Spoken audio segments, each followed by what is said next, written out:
एक छोटी सी कहानी। चलिए आज देखते हैं कि ऐसी इसमें क्या है।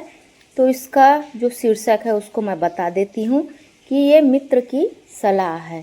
तो ये मित्र का सलाह क्या चीज़ है, क्या उसके मित्र ने उसकी सलाह ली या नहीं ली, अगर ले लेता तो क्या होता और नहीं लिया तो क्या हुआ। चलिए इसके बारे में आगे देखते हैं। दुर्गादास था तो धनी किसान, लेकिन बहुत ही आलसी था। वह न अपने खेत को देखने जाता था और न ही खलिहान को देखने के जाता था। अपनी जो गाय है, भैंस है, उसकी भी खोज खबर नहीं रखता था और न अपने घर के सामानों की ही देखभाल करता था। सब काम वह नौकरों पर छोड़ देता था। उसने आलस और कुप्रबंध से उसके घर की व्यवस्था जो थी वो पूरी की पूरी बिगड़ चुकी थी। उसको खेती में हानि होने लगी। गायों के दूध, घी से भी उसे कोई अच्छा लाभ नहीं होता था। एक दिन दुर्गादास का जो मित्र है हरिश्चंद्र उसके घर आया। हरिश्चंद्र ने दुर्गादास के घर का हाल देखा। उसने यह समझ लिया कि समझाने से जो आलसी दुर्गादास है उसके स्वभाव में फर्क तो नहीं पड़ेगा, ना ही अपना आदत छोड़ेगा। इसलिए उसने अपने मित्र दुर्गादास की भलाई करने के लिए उससे कहा, मित्र, तुम्हारी विपत्ति देखकर मुझे बड़ा दुख हो रहा है। तुम्हारी दरिद्रता को दूर करने का एक सरल उपाय मैं जानता हूँ।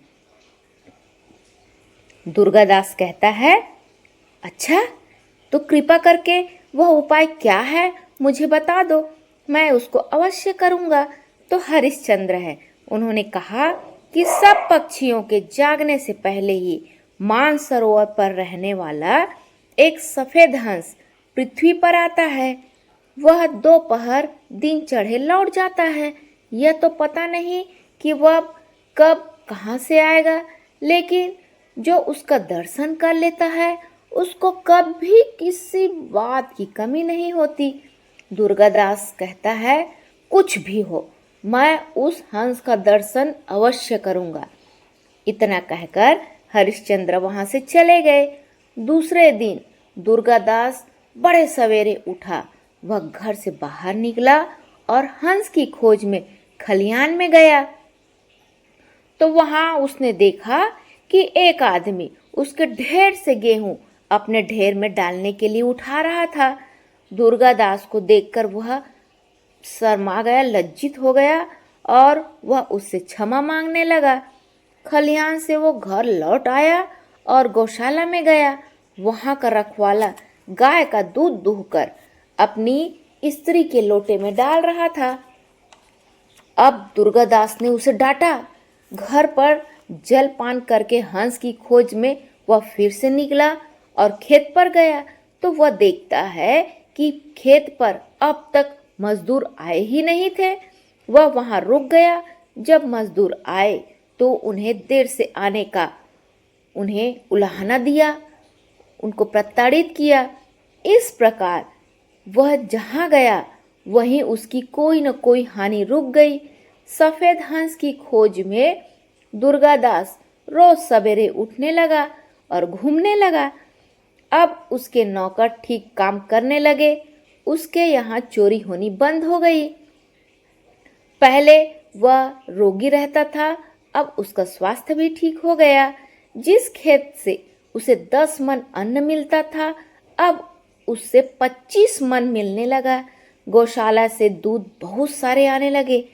एक दिन फिर दुर्गादास का मित्र हरिश्चंद्र उसके घर आया। तो दुर्गादास ने कहा, मित्र, सफेद हंस का तो मुझे अब तक नहीं दिखा, किंतु उसकी खोज में लगने से मुझे लाभ बहुत अधिक हुआ।